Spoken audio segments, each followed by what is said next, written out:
Watching Kyle's unboxing videos again? Yeah, he always finds the coolest... No way! A robot dog? Gotta ask where he got it. Or use your Samsung Galaxy S24 Ultra. Just draw a circle around the dog on your screen, and it shows you where to buy it right in the app. Whoa, I just learned a new trick. And that for once, I beat Kyle to the next big thing. Circle it, find it with the new Galaxy S24 Ultra and circle the search with Google. Get yours now at Samsung.com. Internet connection required. Results may vary based on visuals. How has football not taken off during COVID? You haven't won a trophy. You've won promotion. I've seen him twice, Timmy Mallet. He opened up the Millgate shopping centre. Oh, really? This isn't a podcast. Think you'll find. This is a business meeting. You leave Ryan Reynolds alone. He's been through a lot this season. Can't wait for them to have to act that out on the charades round of A Question of Sport. Half-time bullseye, why not? Or could you win a speedboat? Forgot Les Parry took charge. I've got a pair of his shorts upstairs somewhere. Hello and welcome to this episode of It's Only a Game.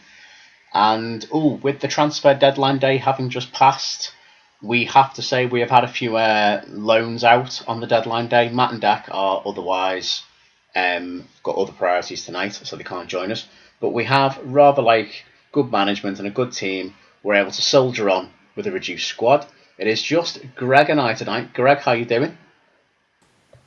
Yes, doing okay actually. Yeah, it's been a bit of a whirlwind, hasn't it, today, in terms of last minute, sort of who can't make it, who can. It feels like its own transfer deadline day almost. It does feel a bit transfer deadline-y. We've tried to draft some last minute replacements in. Understandably, on a Champions League night, last minute on a Wednesday, people have been busy in work and that. We totally get people can't do it and whatever commitments people have to their lives is absolutely fine. But doesn't mean we're not going to have a lot to talk about in the crazy old world of football. Now, before we get on to transfers, Greg, before we get on to it, I know for a fact that you are bursting, rather like Fuller after a few cans of Pepsi, you are absolutely bursting to talk about Rochdale's new manager. Bottom of the Football League, no wins to your name. You were never going to get a Rolls Royce manager, so you got yourself a Bentley? We have indeed. We have got a Bentley. I've been an admirer for a while. I think he did quite a good job on a shoestring budget at Morecambe. I think a lot of people seem to respect him for that. I've been speaking to other fans that obviously we spoke to Dec and yourself and Matt on the chat about Bentley and what everyone's thoughts are. Like, Dec seems to respect him. I think you do. A few of us. There's nobody going, oh my bloody God, what's happened here? Why have you got him? Or I haven't heard anybody mention anything like that. So he's sort of respected by other fans, not in terms of like he's outstanding or anything, but I think people can sort of understand what he did at Morecambe and shoestring budget, and it's sort of a similar club, Rochdale, a little bit in terms of we haven't got a lot of money. It's a small setup in terms of players in and out and fans and capacity and expectations, all of that. It's not far off. I mean, I appreciate they're in a league above us, but in terms of lineage and things like that, it's not a million miles off. So yeah, I actually went to Accrington Stanley last week, was it, I think? Oh, it's merging, these days are merging into all sorts, but I went in the Pizza Cup, the Papa Shango Cup, or whatever you want to call it, Papa Boopity Up, but whatever you want to call it. Accrington away, it was only £10. I thought, yeah, I'll have that. So it's only about 15 minutes away from where I live as well at the minute. So it was good. They've got a new stand, Accrington, so it's like it's completely new. So they knocked down the old one, whatever you want to call it. They got this fancy new one, and there's like a pub inside called Coley's after John Coleman, I imagine. I'm guessing. Sounds about right. And it was really good setup. They have like little mini concerts in there. There's nice beer. There's about 50 televisions going on. Maybe not, but there were a lot anyway. And like the Dale fans, Aki fans were having a good chat, and it was like good atmosphere to say it with Pizza Cup. I know everyone sort of slags off the Pizza Cup a little bit, and it is what it is, but it's if you know, £10, it's not that bad really. Do you know? And if you're playing a local side, it adds a bit to it. I don't know what your thoughts are on the Pizza Cup, Jim. Well, I mean, my thoughts first off, it must have been really fun for a pile of Rochdale fans to go into a bar named after John Coleman, given the job he did there. But my thoughts on the Papa Shango Pizza LDV Vans Trophy Auto Windscreen Shield pot is it serves a purpose for lower league, League One and League Two clubs. I would personally, if it was possible, obviously get rid of the under-23s or whatever. I think it's a joke that, in theory, you could have Chelsea's academy against like Arsenal's academy or Man United's academy in the final. I think that's it gets rid of the competition in terms of the spirit of it. If you want to expand the number of teams in it, I would probably have National League sides in there. However, on the flip side, having witnessed National League football, you've got the league, which is literally 2 games a week, because the season starts and finishes a bit earlier than the Football League for some reason. You've got the FA Trophy, you've got FA Cup, you've got various other things going on, Cheshire Senior Cup in the case of Tranmere. So I think that'd be a logistical nightmare for those players, seeing as they have much smaller squads and smaller budgets in the National League, to actually play as well in the Papa Shango Trophy thing against like League One sides. So I'd go back to the way it used to be, where it was one game straight knockout, decided on the night. None of this group stage nonsense. It's not the Scottish League Cup or the other one in Scotland, the Petrofac Training Trophy, where you've got like bits of like Welsh and Northern Irish sides in there now. It's very unusual. Look it up if you don't understand that one. That's really weird competition Scotland have, but like TNS and like that have been in there. It's very unusual. Sack off the group stages. Just make it a simple, one game, one round knockout, as competitions really should be. As for Dale, obviously as well, I think you got your first point. Am I right in thinking your first point against Carlisle? Not the circumstances in which you want to get your first point, not because Carlisle's a fucking track, but in the drew 3-3, but I think you were 3-1 up. I mean, obviously you'll be able to tell a bit more about this than I will. Although you did show us a photograph of the scenes and the away ends at Brunton Park. So, your thoughts on your first point of the season? We got 2 points. 2 points. But I'm just trying to work out where I apologise to Rochdale fans everywhere. I sincerely apologise. It's 2 points, not one. Not that I can talk right now. We haven't won a game either in the Premier League, so. Crawley. Sorry, we drew with Crawley, and that was Jim McNulty. See, we've had that much. What's the word? A lot has happened in the last few weeks that I've been trying to. Jim McNulty was manager, obviously Stockdale before that, and then we've got Bentley, and I've actually lost track of where that first point came from, if that makes sense. It's only been out 7 games, hasn't it? But yeah. Absolutely. So I think that was Jim McNulty took over for a few games, which I don't particularly mind. Jim McNulty, he's good character. He is established defender at Rochdale. He's been there 10 years, something like that. So the fans can sort of get behind it. Well, they did. They got behind him in terms of they know what he stands for, and he supports the fans and things like that. So there weren't many people that didn't want him. For 2 or 3 games, there was like, yeah, we'll get behind that type of thing, whilst we're getting the other manager. So that was 1-1 with Crawley. I missed that game, unfortunately. But I did go to the Aki game. The Accrington game was Bentley's first game in charge. That was another pull for me to go, really. I thought, £10 down the road, his first game in charge, let's have a bit of that. But it's only circumstantial in terms of not every pizza game's like that. I think you're right, really. I would have conference teams in there.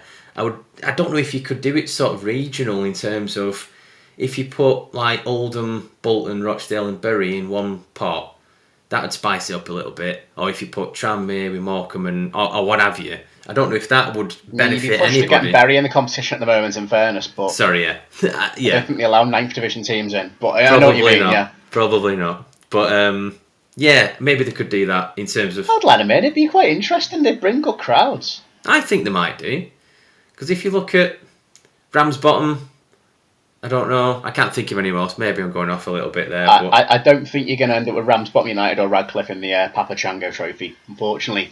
And I know what you mean, regionalisation, because obviously I think it's 16 of the under-23 teams are in the current format of the competition. So if you're going to keep the same numbers, you're going to have to replace 16, the top 16 in essence of the National League for the previous season. Obviously the teams that go up will already be in it. The teams that go down from League 2 will be in it. But then you can't just regionalise that into like North East, North West, South West, South East. That's true. And just have it 4 in each region, because geography is just not that kind. You'd have to sort of jig it around a little bit, a bit like a bit like how you've got in, like, I think at one point Oxford City were in the Conference North, or how Aston Villa were in the southern region of the League Cup draw for some reason, or what have you. I don't quite know. How there be some clubs sort of on like the Midlands or on the sort of the border of the west and east that kind of get a bit shafted in terms of their geography, depending on season. And I think as well, just scheduling wise, it's tough. If you're, for example, just thinking of a club off the top of my head, even if you're like a Wrexham, you know, who've got a big budget, obviously what's gone on there. You're a National League club, your aim isn't to go to Wembley. It'd be nice if you could. Your aim isn't to go to Wembley and win the Papa John's trophy.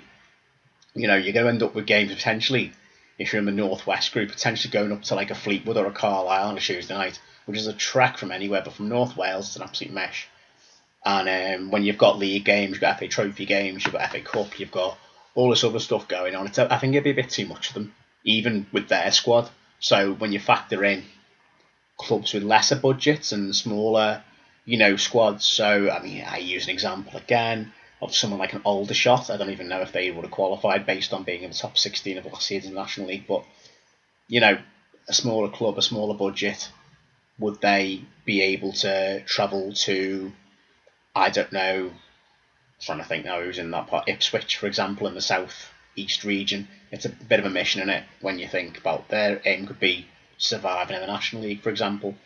So I think it'd be an unwelcome distraction for those clubs, especially with the budget they've got. You've got to factor in for travelling, got to factor in for hosting games, the costs that would be incurred for those clubs as well. So, pardon me, as much as in an ideal world, I'd love to see more National League clubs involved in it if we're going to keep the numbers in that trophy that, you know, there have been in the last few years. I don't think it's feasible, and I don't think the clubs in the National League or indeed the Football League would vote in favour of it, unfortunately. No, you're probably right. Actually, it's I think in theory we would probably prefer that instead of playing under 21s teams, but logistically, costs and things like that, I don't know how you could reformat the competition for people to get more involved in it. Really, I'm not too sure. So I went to the Accrington game. It was quite a lively game. It was 3-3 for a Pizza Cup game that was quite entertaining, and it went to penalties, and they won on penalties, which I still find a bit of a strange one, but it's throws a bit of a lottery, obviously, with penalties and things like that. But that was 3-3, and then Saturday just gone was 3-3, which was I would consider Carlisle quite a difficult game. I've got a lot of time for Paul Simpson at Carlisle. I know a few Dale fans probably don't really not like him, but he's sort of stigmatised with his time at Rochdale and how we nearly got relegated into the conference about 20 odd years ago and things like that. But I don't particularly mind him now. I think there's enough time has passed. But I thought that was going to be a difficult game, Carlisle away, and I mean it was a little bit. It was 3-3, another 3-3. But on the Rochdale chat, the Joe Bunny appreciation, I should say, a few of them are saying that it's we're showing a bit more fight at the minute. Yes, fair enough, we've conceded 3 and we've scored 3, and then we've done it again, we've conceded 3 and we've scored 3 in any formation of who scored first and all that kind of stuff. But they're saying there's more fight and there's more determination in those games than there has been previously because of Bentley's probably approach or tactics or just way of doing things generally, possibly. And it's I can see it. I watched a little bit of it on Saturday. Well, sorry, the highlights even. I watched the highlights and I thought there's just a bit more drive in us at the minute that we didn't have before Bentley. So, you know, it is what it is in terms of, you know, a lot of Dale fans are saying, oh, it's an underwhelming appointment, Jim Bentley. And I thought, well, we have to remember who we are sometimes. We are Rochdale, and it's not the Barcelona job. It's not Man United, whatever. It's not really a glamorous position, really. I mean, fair enough, it's League 2 football, it's professional football, but sometimes you just have to have a bit of realisation that when people were saying, oh, they were disappointed, I couldn't figure out why. I was like, what do you mean? This fella's managed 509 games in League 2, League 1, or whatever, professionally, shall we say, or even with Fylde, things like that. And I thought, well, that's experience. He is a young manager, he's 40-something, can't remember. you could say he might have his finger on the pulse a little bit. We've said this before about young managers. Sometimes they do, sometimes they don't. But look at people. People were saying, "Oh, get Hilly back," but look what happened there. As you'll know, Jim, Hilly got sacked a few weeks ago at Scunthorpe. But I don't. At what point do you think, right, we can't have a dinosaur? Let's go with a young. And it's difficult to get all the boxes ticked, isn't it? Experienced but young, but not. Is he out of reach? Is he not? And I think it's the perfect appointment, really, because he's managed 509 professional games in League Two, or failed, or whatever you want to call it. He's like I said before, I repeat myself a little bit, but Morecambe aren't that different to, they're quite similar somewhat. So I think it could be a good fit. Some of the Dale fans are on about, well, we've been stung before by managers that talk the talk, like Stockdale were talking very well about XYZ. It didn't pan out whatsoever. So people are saying, well, let's just see how he gets on. But let's just get behind him and see what happens, Yeah, well, I think that decision-making about managers makes me very glad that I'm not on the board of a football club. But I think we can all agree, whether we're Rochdale fans or not, that we are really glad to have Lockdown Dale back, where it's absolute bedlam, goalfest every week. And long may that continue. Obviously, we wish Dale all the very best, obviously, for the rest of the season. Hope the scores improve. And Rochdale fans, please come and listen to us more. I believe there's been an issue with another Rochdale podcast.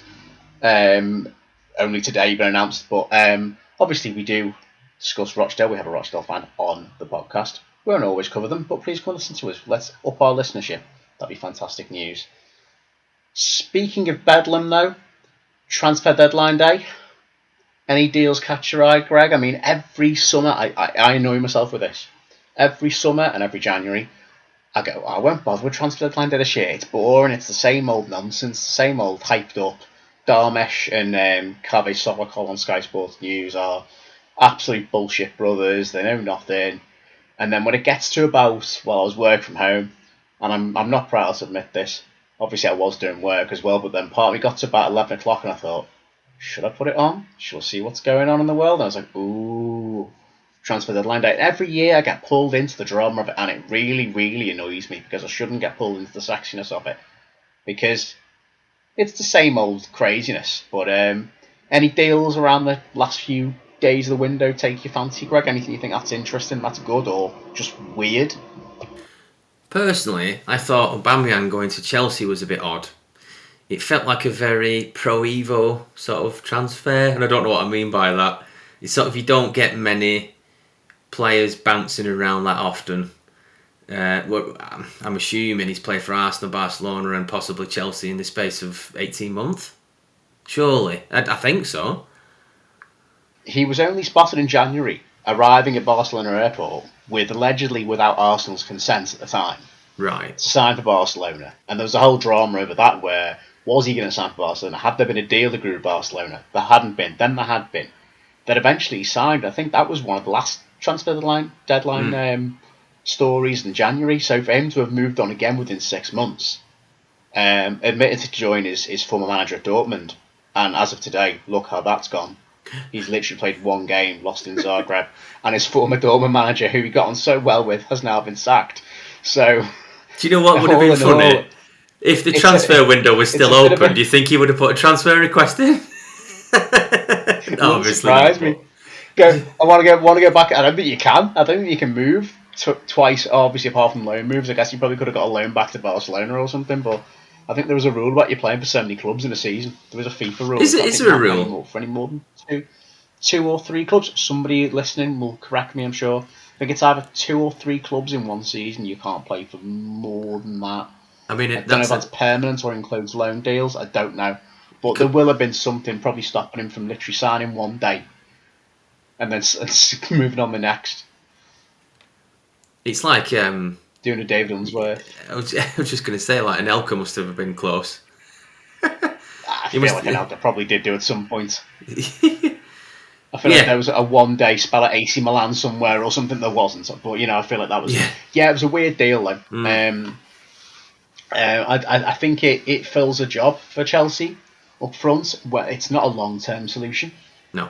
Do I think he's any better than Lukaku? No, I think he's got pedigree, obviously. Aubameyang up front, it's undoubted. but with him comes a lot of baggage, a lot of attitude, as Arsenal have shown, and he seemed to be alright with Barcelona, he seems to be doing okay, but I guess with that club, as we've discussed in previous episodes, they just need to get rid of some of their wage budget. They're trying to sign players for millions of pounds whilst trying to get others to reduce their wages, so anyone can get off the books that they don't necessarily need is always going to be a positive for them. Well, do I think they've upgraded from loaning Lukaku out? No. But then that's because Lukaku didn't fit Thomas Tuchel's system. We'll get on to Thomas Tuchel later, I'm sure, because it is the biggest news headline at the moment, arguably, in football. What a mess it's been at Chelsea for Todd Bowley's first few months in charge.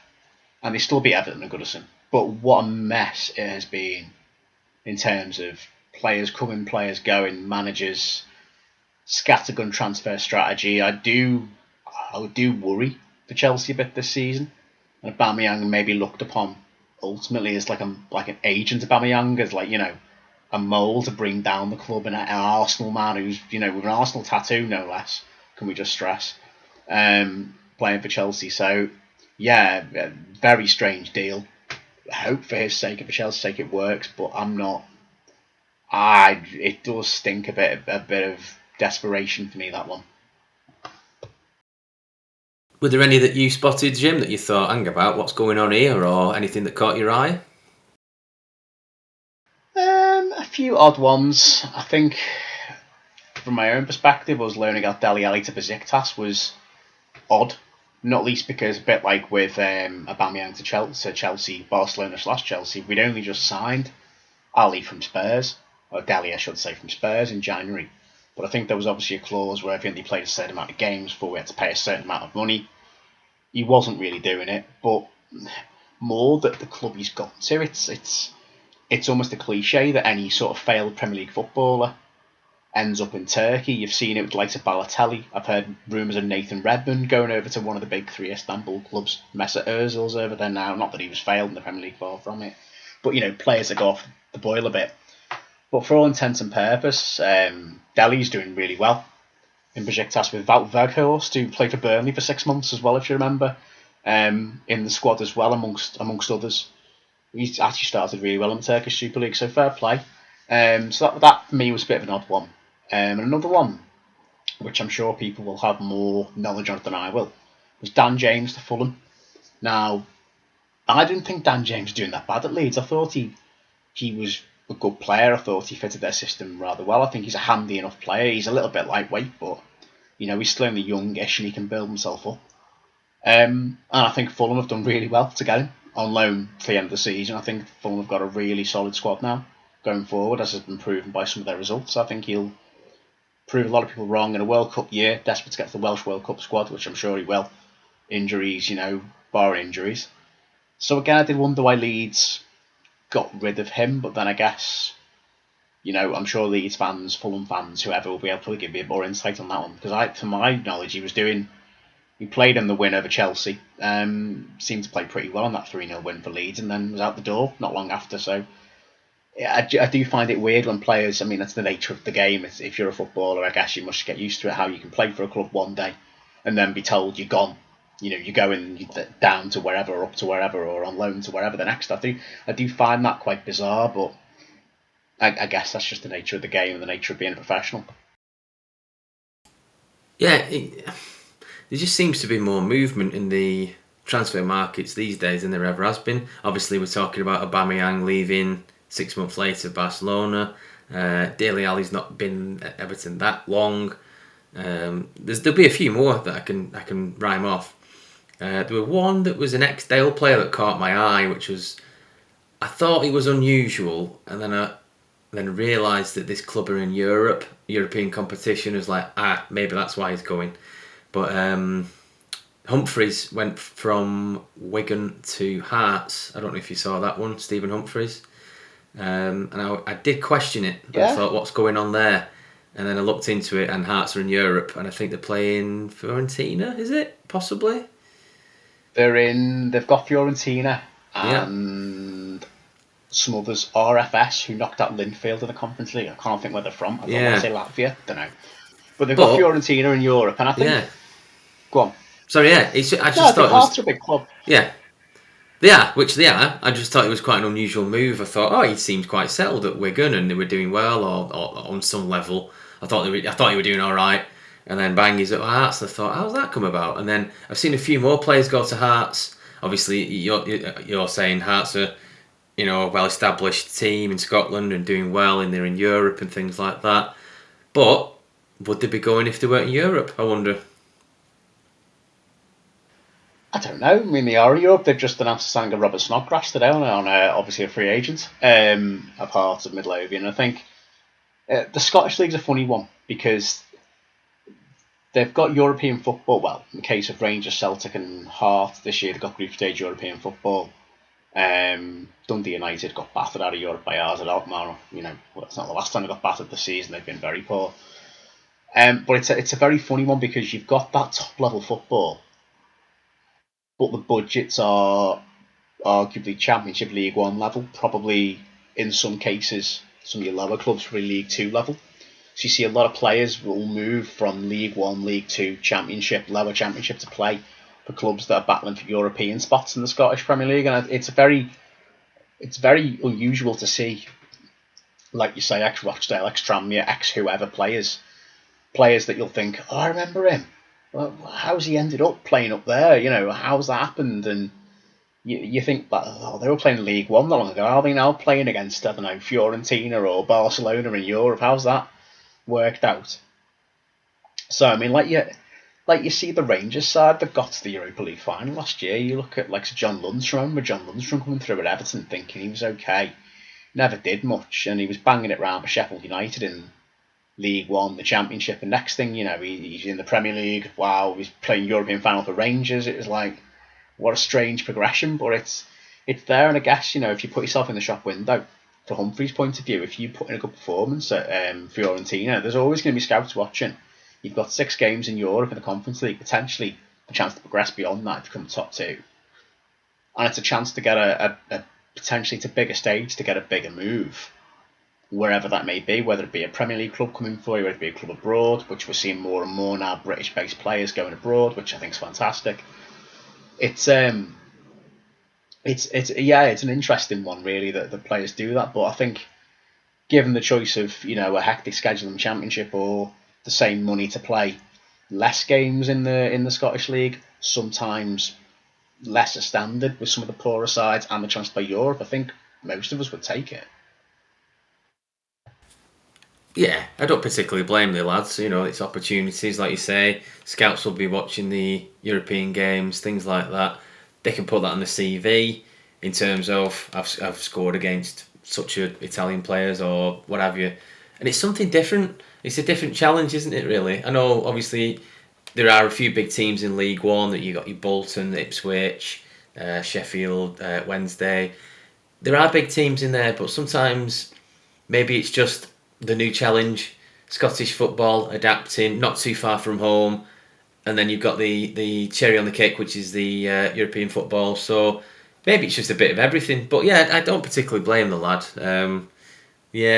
I think one of the other transfers was loan deal that Rochdale got, which I was a bit surprised about, was Quigley from Stockport, which I was a bit wasn't expecting it. I thought we already had. I thought we would have been okay with Henderson, XYZ, but clearly not because we bottom. So Bentley's managed to get Quigley on loan from Stockport for the rest of the season. He's been a little bit in and out of Stockport, I think. I think he's still got a good record for the amount of games he's played and things like that. But his debut was great for Rochdale. He scored 2, I think, in the first half, and then an assist somewhere in there as well. So he's in the League 2 Team of the Week. I don't know why we do these things to ourselves, but we look out for these things, don't we, on Twitter and random shit like that. But I was like, he's in Team of the Week, but it doesn't really mean anything, does it, Jim? Team of the Week. What is the Team of the Week, really? Do you know? We're all a bit territorial over, how is so-and-so, how is my X, Y, or Z player not in Team of the Week for this league? And ultimately, it's how many players play in a certain league in a given week. If it's 24 teams plus 16, 17 players, the idea of them getting into an 11 it's a bit arbitrary, really, and It is.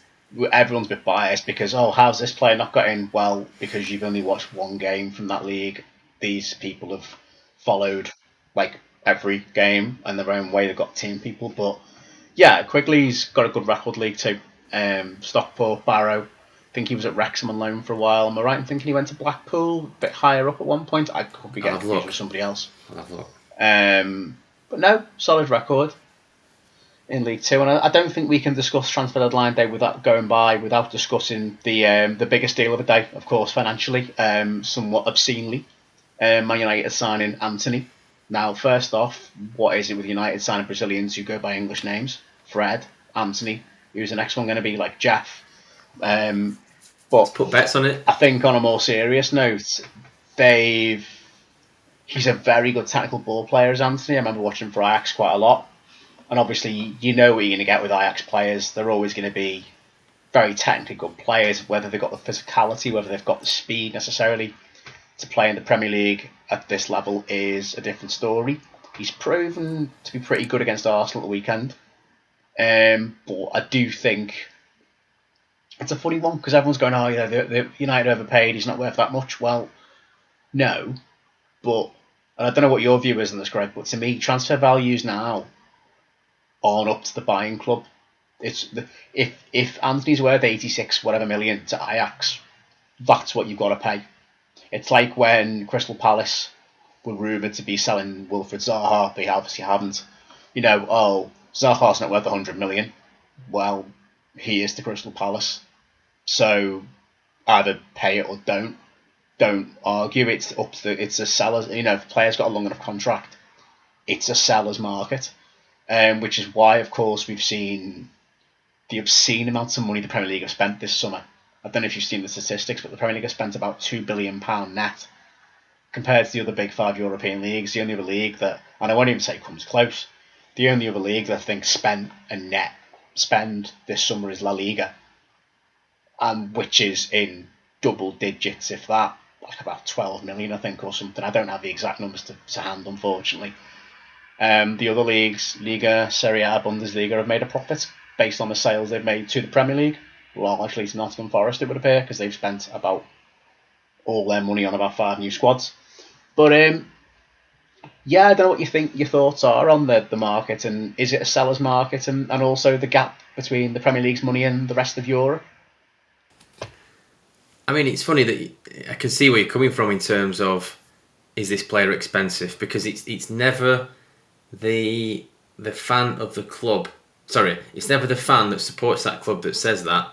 It's always somebody else that's got probably no support to that club in terms of, like, when Grealish was 100 million, Villa valued him at 100 million, and then somebody came in to buy him at that. So fair play to Villa, really. I mean, if other clubs can do that, I understand it. But it is definitely it's down to the club where the player, plays for. I think that's what it is, really, because that's where the valuation comes from. They understand, like, merchandise or goal averages and stuff, even though I'm not a big fan of goal averages, that seems to be a thing at the minute, and his value to the club, or goals he scored previously that season, things like that, or even like clean sheets, goalkeeper, things like that. So there are, I can see why they can get to these evaluations of large sums of money and things like that.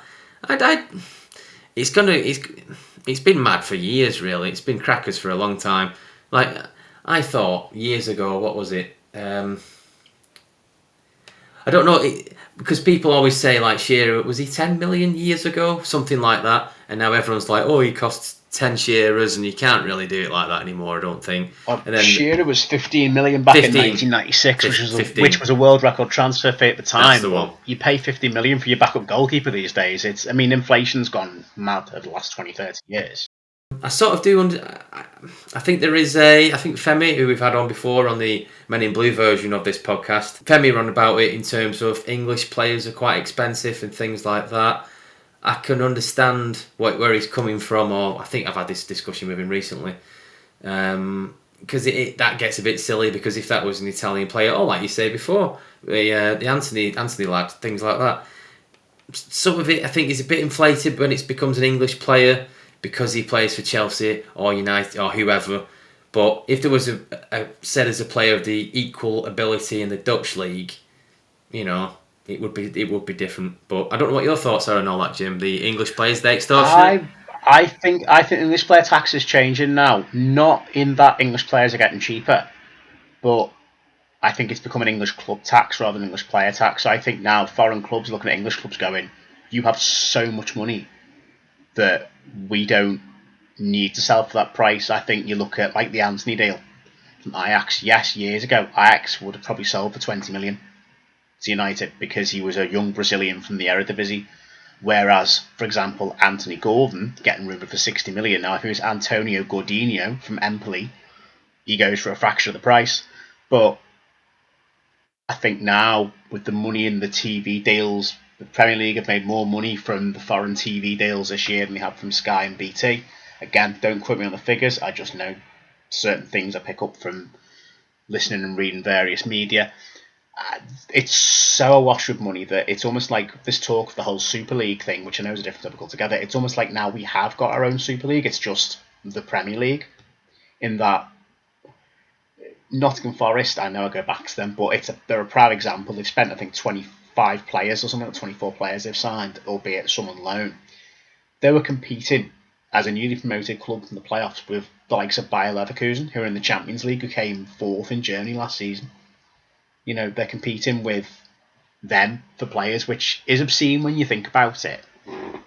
There's no way in this world that Nottingham Forest realistically haven't just come up from the Championship after spent over 20 years in the lower divisions as such, should be competing with a former European Cup finalist, a Bundesliga top 4 club in the way that they are, and that they can actually outspend these clubs for pay more on wages for these players. It is absolutely ridiculous, to be perfectly honest. So a little bit of a monologue from me at the moment while Greg has had internet problems. So hello everyone. Obviously we'd love to hear your thoughts at some point all about that. So moving forward, Greg, some of the results of the weekend and results indeed of the last few nights. I mean, yeah, I think the biggest topic, of course, is Thomas Tuchel leaves in Chelsea today, sacked. I was in work when a colleague of mine showed me. I want to hear your thoughts on Tuchel's gone. He's out of there at Stamford Bridge. I thought it was a bit harsh, to be honest. Has he got 100 games and has he won 60 of them? Is that right?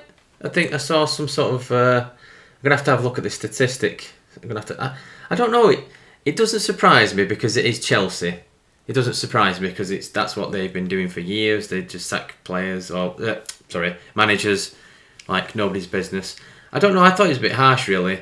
I know, fair enough, Rochdale have sacked a manager within 4 games of this season, but that's a different situation where you could go out of the league and things like that. But I don't think there's ever any worry with Chelsea that you could say they're still in contention for everything. I don't think they're at a point where they're not going to win nothing. Do you know, I don't know. I just thought it was a harsh sacking, really. I don't know about you, Jim.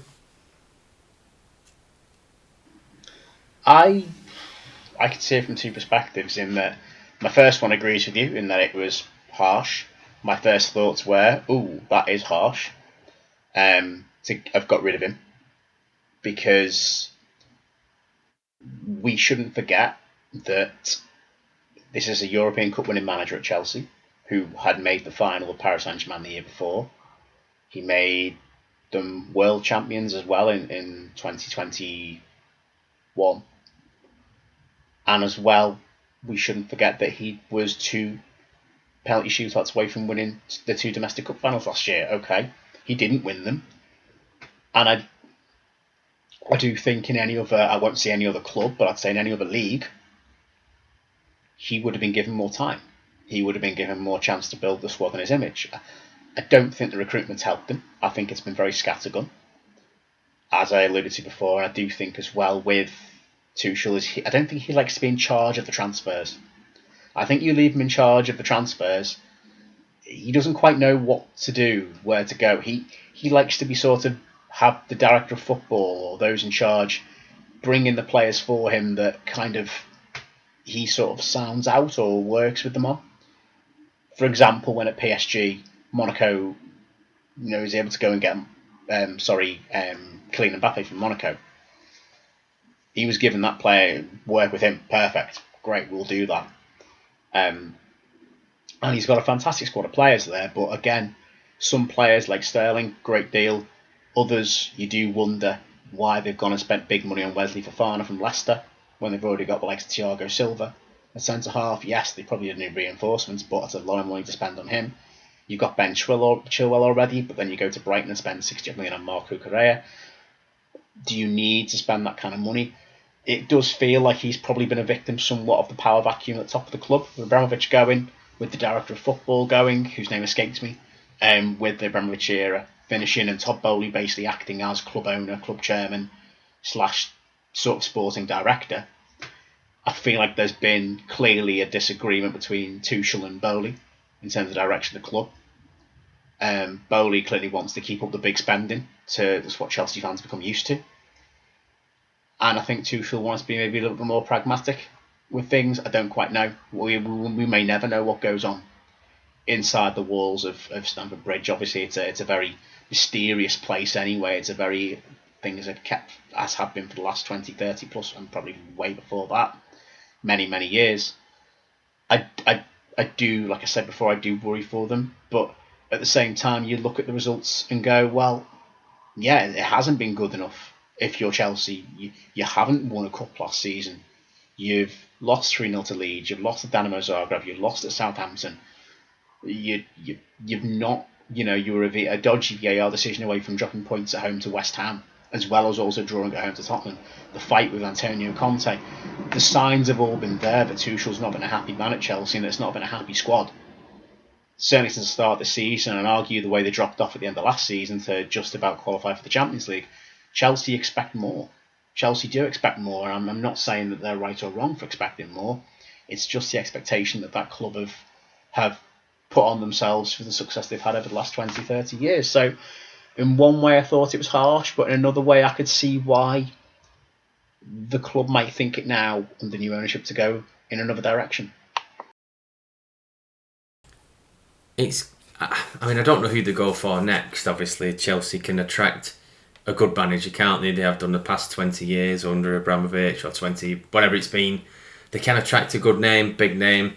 They can attract big players. We've seen that before. I just don't know in what direction they're going now, because they've obviously backed him. They've backed him pre-season. They've got his players in. It's a bit like, don't know really, but Rochdale, we've backed Stockdale all pre-season. Give him all the players he wants, got rid of all the crap that he wants to get rid of. Bang, sacked him 4 games in, which I thought he needed to go. So I can see it from a different perspective. I can sort of see where you're coming from in terms of when you're saying, I'm saying it's a bit harsh, but now that you've said it that way, I can sort of understand it, because I didn't think we started particularly well at all. So every club will have those standards. Look at Rochdale, Chelsea, Luton, anybody. So every club, every board have these standards of this is unacceptable and things like that. But I do wonder sometimes, obviously, we've seen a few sackings already. We're already into September. I appreciate the season started in end of June, but it's getting quite quick, these sackings. They've had about 5. Obviously, we sacked Stockdale. Another lad went.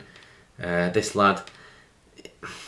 Is it going to be a pattern? Do you know where managers aren't going to get the time that they need? On the first point you make, I'm seeing now that, just to tie in, apologies to Joe from Albion Obsessed, that Brighton have given Chelsea permission to speak to Graham Potter, according to the latest news, which I think is an interesting one. I think if Potter can go there, if Potter does go there, it's a huge job for him. It's an English manager at a big club, which I'm not saying Brighton aren't a big club, but at a top European club, an English manager, which I don't think we see enough of, apart from Lampard at Everton, obviously, because we're huge. But no, in all seriousness, it's refreshing to see them go down that direction, if indeed they do. It's obviously horrible for Brighton if he does go. And if you're Potter, you've got a big decision to make tonight. Do you stay at Brighton, where you've got a good project? Maybe not as much money, but you know how to work it with selling your best players, your Cucureas, your Basumas, your Ben Whites the year before, and be able to regenerate that squad and play amazing football with players that are ready-made replacements like Alexis McAllister and so on, who had a storming game against Leicester at the weekend and should have scored another goal, but for a dodgy VAR decision again. Or do you go to Chelsea where you really chance your hand and chance your career? You make it work. You can win all the trophies, but if it doesn't, you get maybe 18 months maximum, and then you're on the not on the scrap heap as such, but your career is kind of left in a kind of a weird limbo where you end up jumping from club to club, maybe all around the continent. Who knows? I think Potter will take it, and I hope for his sake, for the sake of English managers' sake, because I do think he'll be a future England manager if he can make this work. But it's a risky job to take on as a make or break role in your career. But then we've seen what Arteta can do with Arsenal. Nothing's decided or done there yet, but I do think with regards to the wider spectrum of managers that I think this season is going to be a weird one. It already is a weird one. Every season's weird, but this one particularly because it started sooner. So it looks like managers are losing their job early September because everything's been kind of brought forward because we've got the World Cup. Now, let's not forget this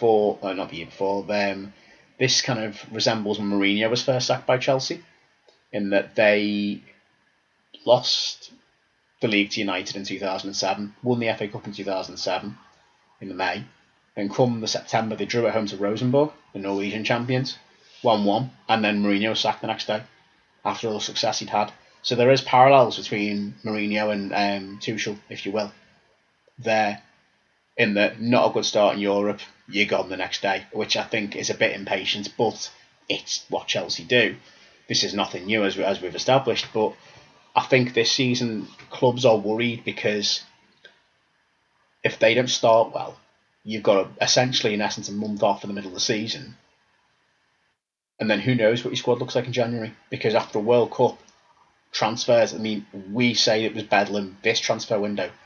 The January transfer window is going to be absolutely insane in 2023 because you're post-World Cup, all of that going off, and clubs do not want to be left out, left not invited to prom, if you will, at the end of that. And I think Chelsea are probably worried that if they slip down the table, their best players get picked off after the World Cup, if they indeed go to it.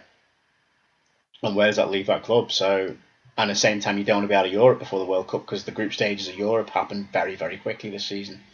So I think, that's them, and I think that's the case for most clubs, is that because everything's been kind of shoved forward to July and August, that you'd normally have more time, but with everything else going on now, everything's just happening a bit sooner than it would do normally. I want Potter to stay at Brighton, really. I quite got a lot. We had Joe on the last episode. I think we all sort of respect Brighton in a weird way. Well, not in a weird way, in a good way. Come through the leagues, in a sort of traditional way. They've done well. They've stayed there. They've beat United or whoever, City, Chelsea. I think they've pretty much nearly beat all the top sides whilst, on their sort of travels in and around the country, Premier League wise. So I think they've done. I think they've beat everyone really. I don't know if they've beat Liverpool. Can't remember. But I wouldn't mind if he stayed there because they beat Liverpool at Anfield during the lockdown season when Liverpool had that mad run of losing about 6 games at home. I remember that. I'm sure they've beat everybody in terms of. I think they beat Chelsea, United, City, Arsenal, and Liverpool. I think they beat most of the big sides, most of the top sides. Yeah. In the league, if not all of them. They beat Spurs 3-0 last season, and it is, he has been refreshing, and yes, in a way, I do hope he stays at Brighton. But then you've got to look from his point of view, in the nicest way, how far will he take Brighton over Albion? Europa Conference League, I'm sure Brighton fans would love a European trip, obviously, but is he going to win them the league? Is he going to do what Ranieri did at Leicester? I don't think. With everything that's in place in football, with FFP, with the structures there now, it's necessarily impossible when you're selling your best players year on year. I hope he does stay, but the inevitabilities of football, and for his own career progression, he's probably going to feel like he needs that step up to Chelsea. Like you say, you can't really blame him if he was to go. It's who would turn it down? I guess who's going to turn a Champions League side down, or somebody in a team in the ilk of Chelsea? Not many people are going to turn that down. I can't see which way it's going to go, because if you look at the market at the minute of managers that are out of work, who can Chelsea realistically get? I can't think of anybody off the top of my head. I don't think Pochettino's an option. I know that I've seen a few memes today on Twitter. Oh, Zidane? I forgot about Zidane. Is he? Yeah, Zidane. Yeah. But would Zidane would his harsh reputation as a manager to go to Chelsea? I mean, I don't think he would. I think he's quite happy sitting on his lot with the Real Madrid success. Certain managers / people just fit certain clubs. He obviously fitted Real Madrid. I don't see why he needs to manage again. To be honest, he's done it. He doesn't need the work. No, I mean the only way he's doing it is for the love of the game, but that's even questionable because money talks, things like that. Yeah, it's going to be interesting about Chelsea. It's going to be interesting. Obviously, they've backed him. Aubameyang is obviously that's hilarious. I didn't even realise what you mentioned before about Aubameyang. He's only going back probably because of the Dortmund manager, and then bang, he's gone. So it's like that's quite funny. So yeah, I don't know if you've just seen the score, Jim, that I tried to show on the screen, but Liverpool are getting battered 4-0. 4-1 currently. 4-1. Luis Diaz has scored and won back, but apparently Victor Osimhen missed the penalty in the 18th minute as well. Had a penalty saved in the 18th minute as well, so it could have been 5-0, 5-1. Interesting, I will say.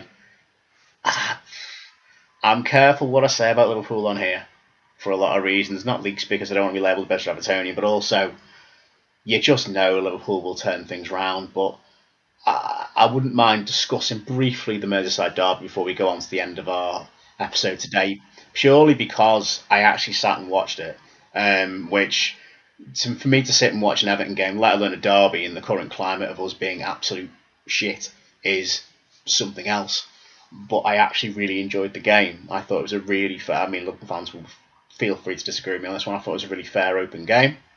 There were a few dodgy challenges. There's always going to be. There's a few decisions people have questioned. There's always going to be. There's always going to be controversy. I thought we gave as good as we got. Yes, Pickford had a fantastic game, who, by the way, now Pickford's out injured for a month. Oh, well. That's us knackered. But Alisson made just as many, well, not just as many, but made some fantastic saves as well. We had a goal ruled out for offside. It was just very fractionally, but then it maybe came off of Milner's foot. That's horse for courses. That's people's opinion. If you wear a blue shirt, you say, oh, it should be given. If you say a red shirt, oh, it shouldn't. Oh, well. My view at the time was I thought it was offside, even though I celebrated, because I just wasn't sure.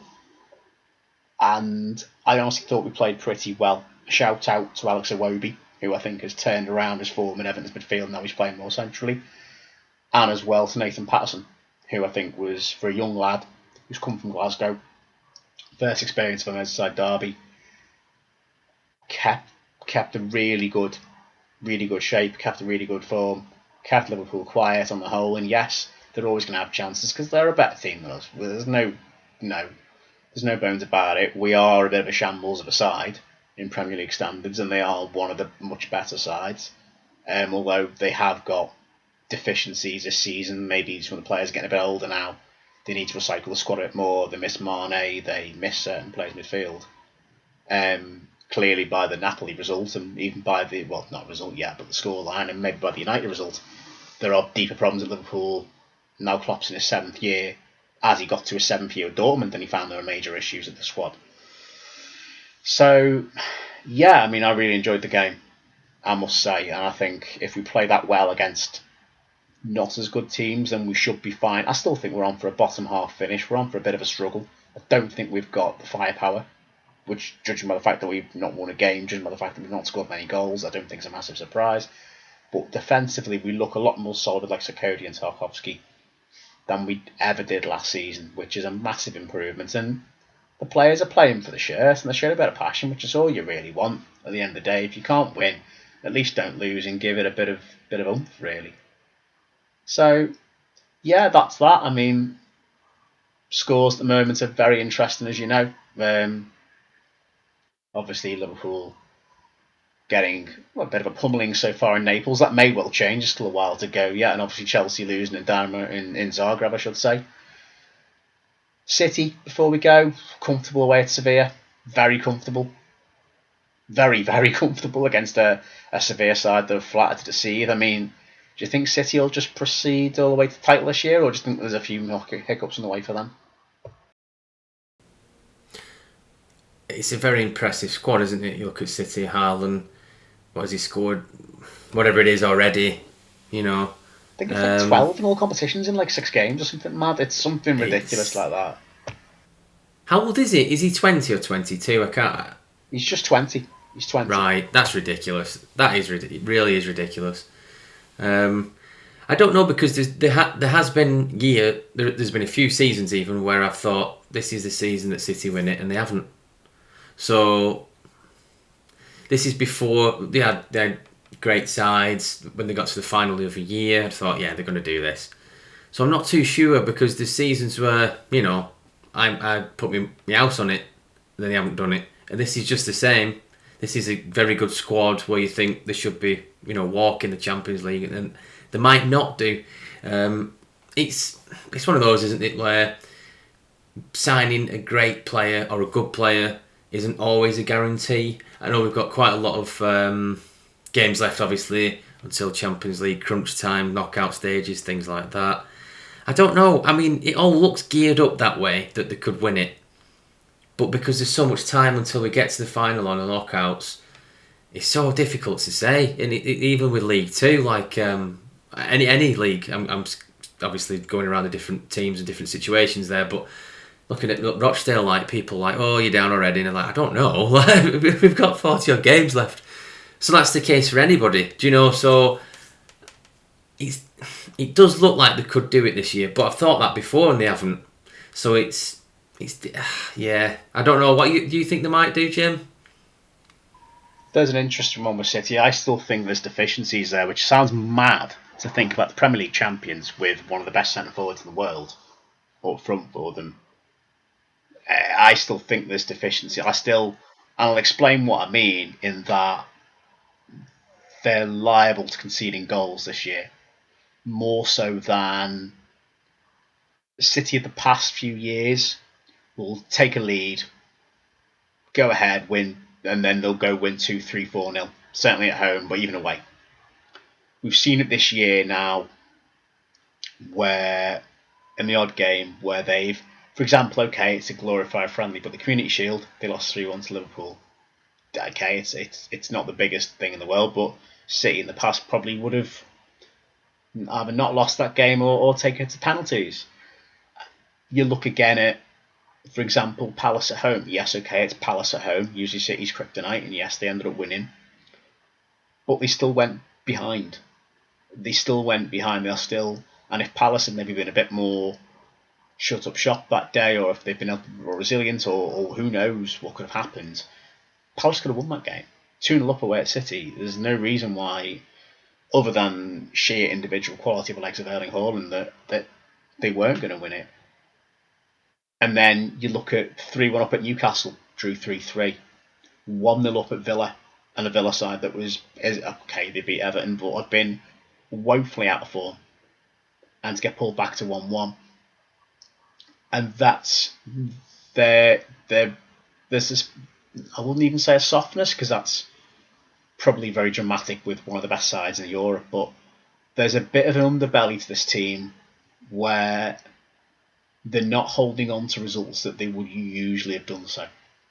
And I know it's early days, but extrapolate that across a whole season. Who knows? Then I will caveat that with we've got the World Cup in the middle of the season. Norway aren't there. So I've just got images of Erling Haaland just lashing shots at Scott Carson for a month in City's training ground. Because who else is going to be there? And they'll probably do what United used to do under Ferguson, and that they'll probably start okay, being in amongst it, and then from January onwards just absolutely steamroll the league and play mind games and just destroy everyone. It's hard to tell at the moment, like I say. I'm still hesitant to tip them for Europe as well. I think they won. Obviously, they won handsomely and comfortably at Sevilla last night. But anyone who follows the league, I know Sevilla have been, well, shit at the start of the season. I know they're a very good club in Europe. They've finished top 4 in Spain last season, but they've lost a lot of key players. And even the manager's come out and said they've got a glass. Julian Lopetegui said we've got a glass jaw. Now, if you come out about your players and say we've got a glass jaw, we've got a softness to us, one, you're not going to be in that job very long, and two, it's not going to have a great effect on those players that are playing for you. So I think that's as much to do with the poorness of Sevilla as it is to do with City's clinical qualities, which they do have and did possess last night. Obviously, a few more goals for Erling Haaland, and I heard Cole Palmer, young lad, played really, really well. Who knows?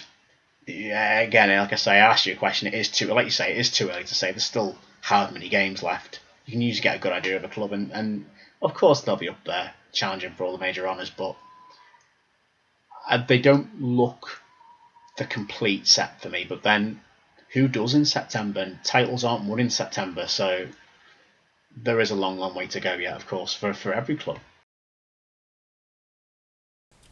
Did you see? I think it was Clint Dempsey. Did you see his prediction for who's going to win the Champions League? He predicted Tottenham. Former Tottenham player Clint Dempsey tipped Tottenham to the Champions. Okay, that makes sense. Yeah, I can see why. Yeah, I mean, you know what? The only reason I would say that Spurs... I mean, it's not as mad as it sounds. In that they have got a good side. They've probably got more depth this year than they've had in a long time. They've got a good spine. And Conte is a good winning manager. And as well, the group they've got... Okay, you can't win the Champions League based off the group they've got, but the group they've got, they should win. I know they're not winning at the moment against 10-man Marseille, but they should win that. You've seen tonight, Eintracht Frankfurt were top seeds in their group, and they've been battered at home to Sporting Lisbon or Sporting Club de Portugal tonight, 3-0. It's a very Europa League group that Tottenham are in. So if you win your group and then get a bit lucky with the second place sides and the other groups in the round of 16, momentum can take you in cup competitions, as we saw with Real Madrid last season. But I think Clint Dempsey's basing a lot of that not on what I've just said, but more on his allegiances to Spurs the last few years, to be perfectly honest with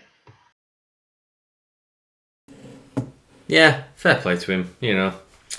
I don't know if you want to do a quick few minutes on Tranmere. Is there any... What are your thoughts so far, Jim? You could do it in a few minutes, possibly. Well, I haven't got a lot to say, admittedly. Home form, not bad. Away form, terrible. It's classic Tranmere. Don't look like getting a single point away from home. Why I've just booked today to get tickets to go to Salford, I don't know. Because Salford are in decent form and Tranmere are not.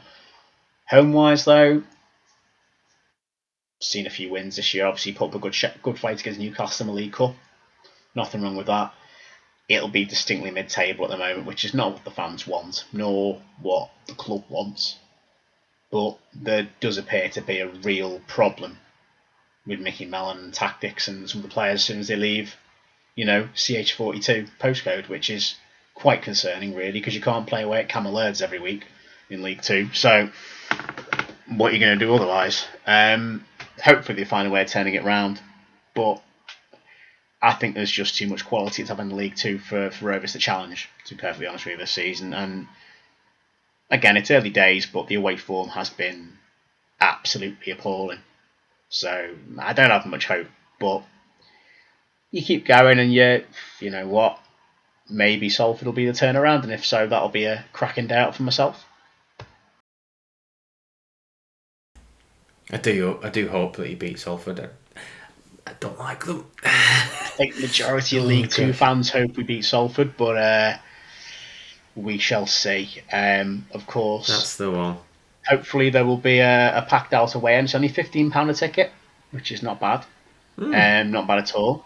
Especially in this current climate where everything's going extortionately priced. And of course, as we put out on our Twitter today, with the current climate as it is, I don't need to explain to you what that means, because let's face it, even if you're not in the UK, you know what's going on there.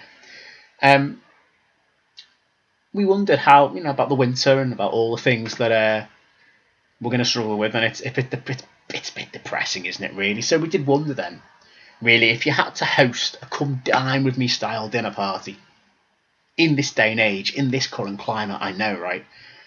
But if you had to do it on a very, very low budget, because let's face it, your money's gone, it's gone to other things, as in being able to heat the oven to cook the food, what would you serve? What would you make? Even if you just did a 3-course meal for yourself, or what have you. What would you make on a very, very low budget? Could be something interesting and tasty, could be a bit of a silly laugh. I don't know, Greg, if you've got any to hand, or do you want me to read them out? Because we've got a few on our Twitter that people kindly entered in. Again, this part is not the football part of the podcast, by the way. We do like to have a non-football bit every so often, because we can't always talk about football. We have other things going in our lives, so, you know, we're well-rounded people like here at AOSN again. We have other interests. I think we should read the tweets out, Jim. I think we should read the tweets out. I think we should. Have you got a tweet in front of you then, alright? No, but I shall find one. Okay, well, I'll read out Joe's, which, obviously, Joe, you may know from our previous episode on Brighton and Hove Albion. Joe, or at SayersBHAFC, writes, we did ask about stories as well. So, just the time of our last podcast, the story, he mentioned how at MK Dons a few years ago, his mum punched him after this, because this seems to be quite the regular occurrence now, because he got punched in the face again, apparently this weekend, when he scored the penalty against Leicester, and his glasses went flying. So not only did he get punched in the face, but I'm pretty sure Joe probably couldn't see after that. So I have got in touch with Childline. No, I haven't actually got in touch. I've got him the link to Childline. Obviously, I know it's a joke. Obviously, I know that his mum didn't mean to. I think Mrs. Joe's mum got rather excited when Leicester scored and basically punched him in the face. But it's not the first time it's happened. So, lads, the short answer to this is don't take your mums to football, because they'll just punch you. Obviously, come down with me. He's got a cracking little meal. Actually, he goes the beautiful toad in the hole. Kind of toad in the hole for years, with the creamiest mashed potato going. Now, my first thought was that's a lot of carbohydrates. That's a lot of carbs. And if are you just having that? Are you not going to be just having it dry? No gravy, no sausages, just literally like the toad in the hole, like big battery thing with mashed potato. That's it. Because that's a very dry meal. I think you have to have a bit of gravy in there, don't you? I think that's be spitting feathers, wouldn't you? As Peter Kay would say. I quite like that. I've not had toad in the hole for years. No, I've not either. I can't remember. It would have been before uni. Probably when I was a kid. Yeah. Stuff big Yorkshire puddings when I was a kid with like sausages and gravy, onions, you name it. Oh God, yeah. Oof. Did we get any more replies there, Jim? Did we get any more on the Twitter? We've also got a response.